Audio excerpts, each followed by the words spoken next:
istilah virus corona tidak ada disebutkan secara khusus dengan lafaz di dalam Al-Quran.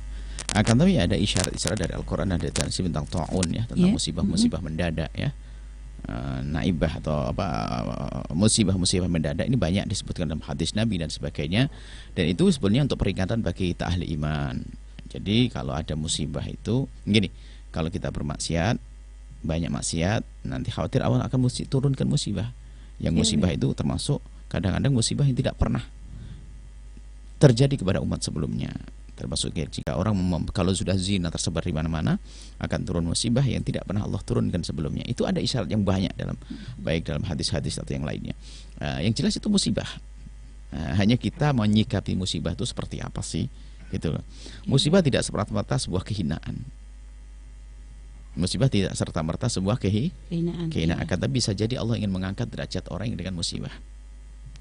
Maka musibah yang ada di Cina, ya kan? Apakah itu sebab kehinaan?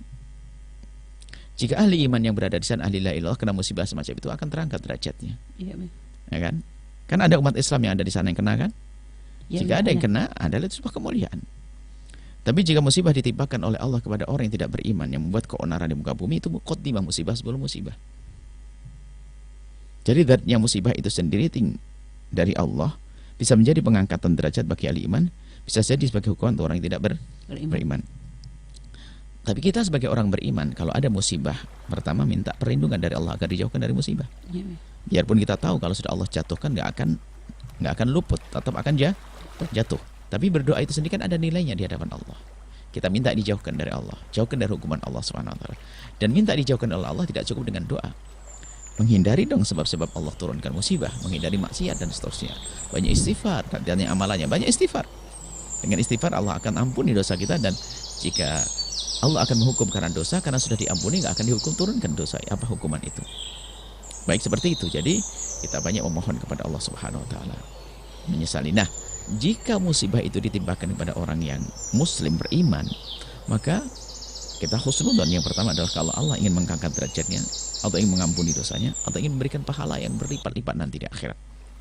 Jadi ini ajibtu min amril mu'mini an amrahu kullahu khair. Mengherankan bagiku urusan orang beriman, segala urusannya baik-baik saja.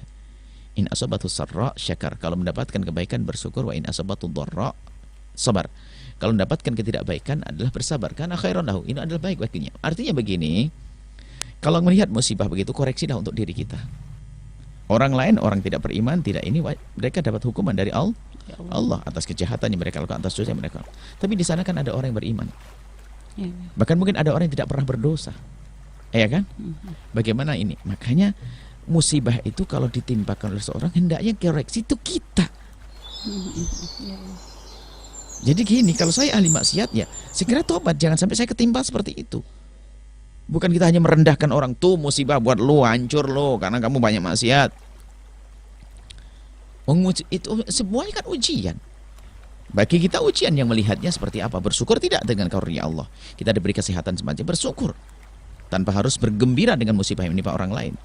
Ya kita harus sedih dong dengan ada musibah-musibah di sana, ya kan? Coba yang bingung siapa? Warga negara Indonesia juga bingung, banyak yang bingung. Nah, tapi kita juga tapi kalau Allah menurunkan musibah di sebuah tempat yang ada kemaksiatan dan sebagainya, makanya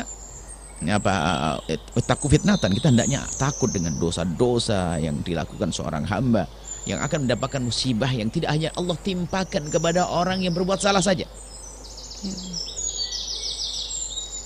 Bukan bukan hanya orang berbuat zalim saja yang mendapatkan musibah. Maka dari itu ayo kita sekarang berpikir, kalau musibah yang Allah timpakan kepada masyarakat Cina, karena dosa-dosa masyarakat Cina di Indonesia juga harus ditimpa dong. Kan banyak orang maksiat di sini kan. Maka dari itu yang perlu kita koreksi diri saat ini. Ayo banyak istighfar. Jangan membuat keonaran, jangan membuat murka Allah. Kalau seandainya ada orang yang membuat murka Allah di Indonesia, Allah timpakan musibah, semoga Allah menjauhkan kita dari musibah. Maka ahli iman tetap beruntung. Dan hidup di dunia pun harus kita akhiri, sepanjang-panjangnya umur kita harus mati. Tinggal apakah kita petik setelah kehidupan di dunia ini, itu saja. Baik Bu, dan juga untuk memahami hadis Nabi, jika kamu mendengar wabah di suatu wilayah, maka janganlah kalian memasukinya. Tapi jika terjadi wabah di tempat kamu berada, maka jangan tinggalkan tempat itu. Maksudnya gimana Bu ya?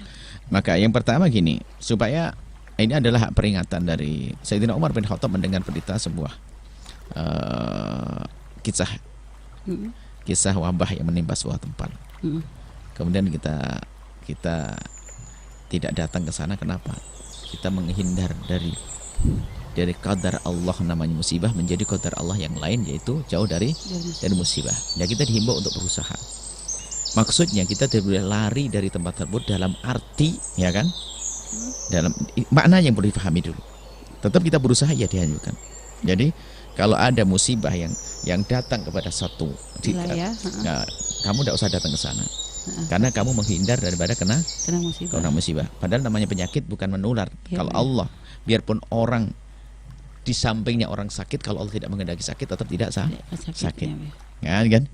Maka kita harus kembali kepada Allah. Makanya perlu dihindari keimanan ini. Kalau lari kemanapun, kalau Allah beri kamu sakit, tetap sakit. Yang berada di dalam jadi perginya itu bukan dalam rangka menganggap yang menjadikan kita sakit adalah penyakit itu sendiri, bukan Allah. Jadi kalau kita pergi sesuai dengan petunjuk Allah, berobatlah, menghindarlah. Fas'alu ala dzikri kuntum la ta'lamun, kan begitu. Yang enggak boleh itu imannya ini. Di sini ada penyakit, nanti penyakitnya nular ke saya. Tidak meyakini bahasanya yang menularkan, yang menjadikan nular adalah Allah. Itu enggak boleh.